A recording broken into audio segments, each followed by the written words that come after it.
Our last recording was in April. Now it's 6 months later. It's October. And I believe I said something about recording at least 12 episodes this year, 2024. I know that anything is possible when I ground my heart in the Lord. So much has happened in this time. Is it worth talking about every single thing? No, because you've processed things. Every day is like processing the previous day. But you need to process every moment as you take it in, and then your life is not bottlenecked, and you are fully and truly able to enjoy the moment, to seize the day. And how much greater if you do that with the Lord. Wow. Just being in here for this whole minute so far has been great. So April, I was in my acting class. My birthday was in April. I turned not 17. My birthday is April 17th. I turned 31. Wow. So good. Ooh, and I guess it was the end of March where I started planting stuff. I planted sweet corn, sunflowers, basil, cilantro, a bunch of things. I really planted a bunch of things. And, watermelon. That watermelon is still growing 6 months later, and I've gotten one really big watermelon out of it. It was 30.5 pounds. Wow. So good. May, garden life, rock climbing, 6 of 24. And if you add the 4 and the 2, that's another 6. I tore my shoulder, labrum. I feel so, not sad, but I feel bummed out right now talking about it. Because all of this year I'd been rock climbing a bunch and playing tennis a bunch, and then that day happened. I have paused my rock climbing membership. I have only rock climbed twice since then at the gym. I have not played tennis since then. What happened in July? June, July. Then I ended up going to... I poured some coffee just a bit ago. Let's go get it quick. It was from this morning. Wow, it's 7:16.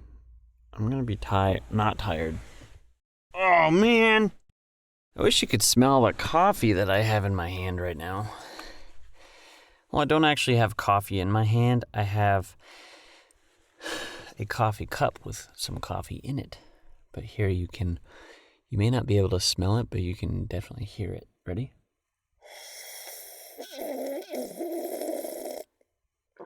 Ooh, that was cool. I heard the frequencies bouncing off the inside of my coffee cup. That's a good skill to have.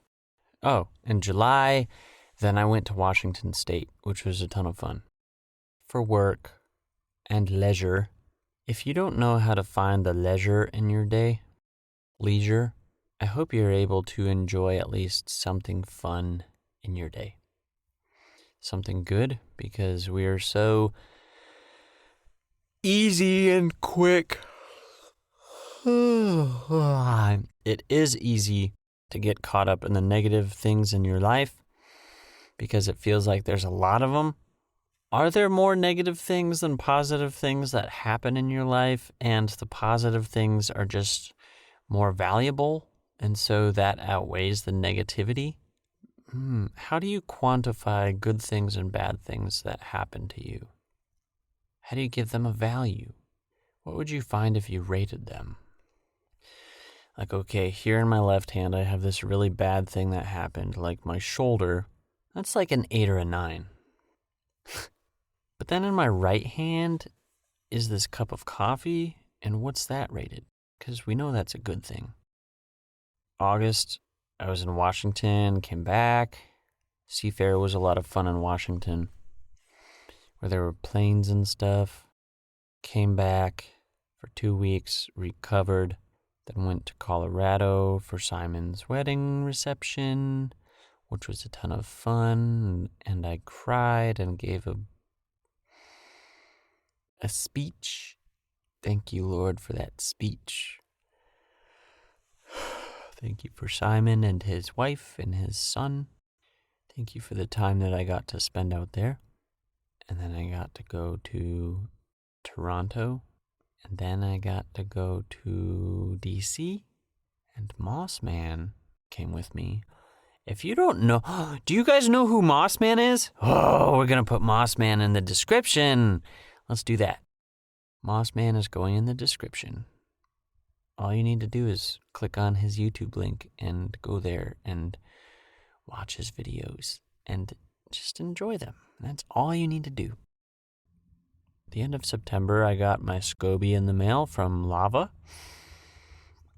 She sent it all the way from Washington State. And I'm almost done with my first batch of kombucha. Wow. Which is actually one of the topics on our list. But we might get there this episode or next episode or the following episode. I don't know, because the last episode we only did one topic. Speaking of this episode, if you are just joining, this podcast is a personal and therapeutic tool that I call a vocal diary. It's a space for me to process my thoughts, explore stories, and post them for those who might be interested, hopefully inspiring someone. And if not, that's okay. I am not doing this for any type of social gain. Episodes 1 and 2 talk about who I am, so give them a listen if you haven't. I mean, every episode really is about who I am, but those ones are specifically about me. A quick disclosure that going on tangents may or may not be involved. This show is conversationally true to how I speak. Quick shout out to EDC Crate. I don't know if you guys are still doing stuff, but if you are, that's great. And if you go over to their website, go get some cologne. I need to go order some cologne right now. But if there's a place to put a coupon code, put in coupon code GQT 15%. Here we go. Woohoo! I felt like we just embarked on a roller coaster. To when I grow plants for fun. I feel like I've talked about this so much. Plants? What plants do I grow? Let's see. We've got the ferns that I'm recovering from the time that I was away. They are recouping to normal life, and they are struggling, I think. They need some life put into them. We've got the established ferns in the basement that came from Riley. We've got a whole bunch of spider plants. We've got the New Zealand ferns, which, by the way, those are hopefully one day those are big and luscious. We've got jade plants that Lava gave me. I don't know if they're doing anything. I have the miniature grape tomato plant that the plant itself isn't miniature, but the tomatoes it grows are miniature, and they grow in these clusters, which is pretty interesting. And a lot of them are turning red. Thank you, Savannah, for that, because there's probably at least 30 of them.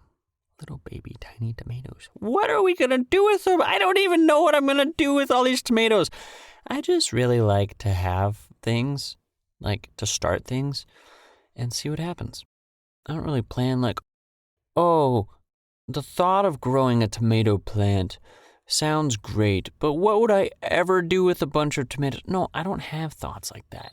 I don't have thoughts that say, well, it's because, okay, there's risk, whether or not there's risk involved. It's like if I were to say, I'm just going to buy this house and not think of what could happen down the road. I mean, these decisions that I make, like, oh, I'm just going to grow some ferns and I don't know what's going to happen down the road one day. My intention is not to, make them, they're not invasive because they take so long to grow. And by the way, our world needs more greenery plants because there are some actual invasive stuff that, they take over and can be really bad, I think. Got the ferns. What other plants? We have some aloes that actually didn't die while I was gone. What else do we got? A little tiny cactus. And then that garden out front, we've got, a bunch of basil that I've let go wild. I'm not going to salvage any more of it. I'm all basiled out. I made a bunch of pesto. A couple tomato plants out there that have some green tomatoes on it. We had a sunflower. Man, we really got to figure out how to keep the squirrels away next year. Maybe some tall fences. Well, barbed wire? Maybe. That'd be a bit of an investment. We haven't had a problem with deer, which has been good. Maybe there was one that came through once? I don't know. To when I grow plants for fun. Oh, for fun. For fun. That's the key of it, is that I do this for fun. Like, I just started kombucha because this is fun. It's not only fun, like I believe it's good for my health, my gut health. It's still a little bit scary because it's foreign. It's a foreign idea to me to do this thing on my own. Why do I do things for fun? Like I said earlier, I don't remember exactly what I said, but life is difficult and you get sad sometimes and you gotta do things for fun. Gotta do things which enjoy you, because when things like rock climbing and tennis, which you normally on like a weekly basis do for fun, when you can't do those things anymore, what are you gonna do? You get in this rut, and it's maybe a little claustrophobic and stiff, but the key is to have fun. I do believe that Jesus and his apostles had fun. I don't think it was all rigid and boring like a lot of people think. Jesus said, "The thief comes to steal and kill and destroy. I have come that they may have life and have it to the full." What does it mean to have life to the full? I think God had fun creating this world. If not, why did he create it? Why do we all have this innate sense of creativity within us, wanting to make something? If I've met people who say, "I'm not creative at all." Have you ever even looked into it? Dude, have you ever even looked into the thought of you being able to be creative at doing something? You may not be good with a pencil and paper, but have you ever tried making gingerbread from scratch and playing with the icing and flavors and colors? Ooh, now you're creating something cool. So I think we can take away that there's something to be found in doing things where you are creating. Yeah, last Saturday I may have just been standing looking at an X for 78 minutes standing in the same spot. I was actually creating something. I was assisting. It's like I was the assistant to the artists. They were framing the shot while I was standing there helping them envision the thing. I hope you're able to find something enjoyable to do. And if you're not, I hope you enjoy where you're at. And if you don't enjoy where you're at, I hope you would know how to try different things. And if you're content, I suppose that's okay. But I would really hope that you would want to know what it means to have life to the full. To when I play simulators. Ooh, danger. Kerbal Space Program, which I've talked about. Banished, which I might have talked about. Simulators are cool because it's also like you're creating something. Is that thunder or someone's trash can? That would be a long thunder. Simulators are neat because... Why are they neat? What is it about a simulator that entices you so much, John Michael? Michael? Hello? Banished is such a simple game that in the last 3 months I've played it probably 20 hours. Which might sound like a lot, it might not sound like a lot.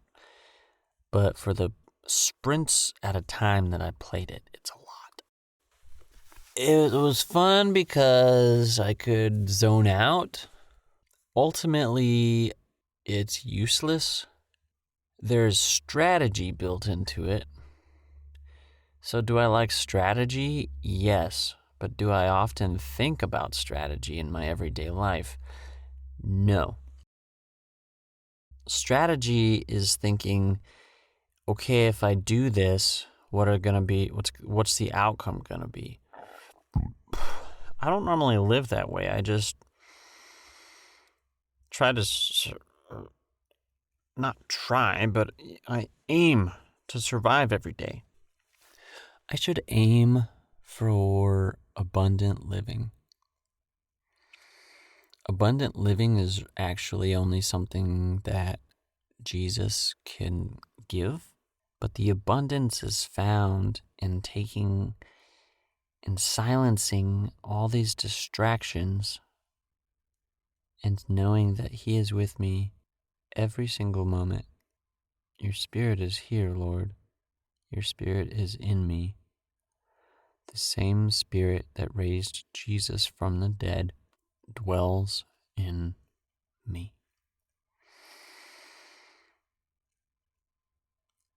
The only thing that I should worry about, not even worry, because Jesus said not to worry about tomorrow. The only thing I need to dwell on is in this moment, which that moment's gone. Now there's a new moment and that moment's gone. Whew, it sounds like a lot of work to keep up with every single moment. Just breathe through every moment. Breathe through every moment. Sit still in every moment.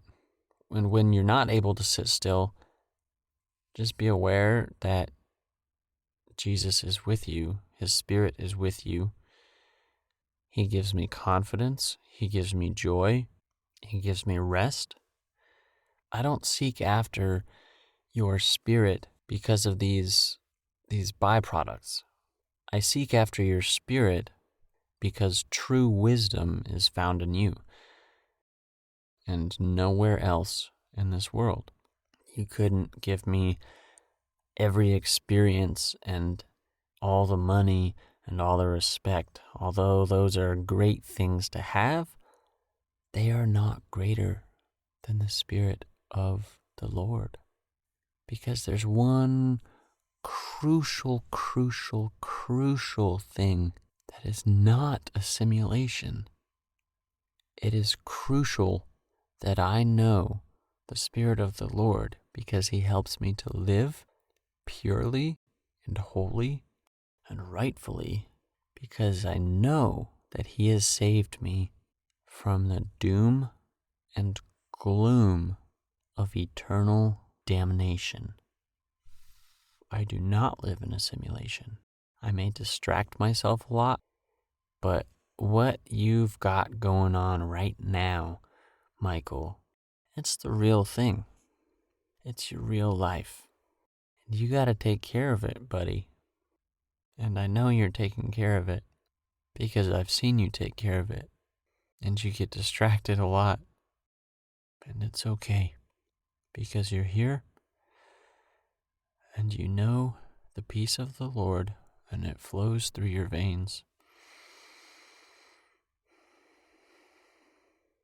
Your soul has been reborn and you will dwell in eternity with Jesus. Life isn't a game. There is no reset button. Bright and energetic. Amen.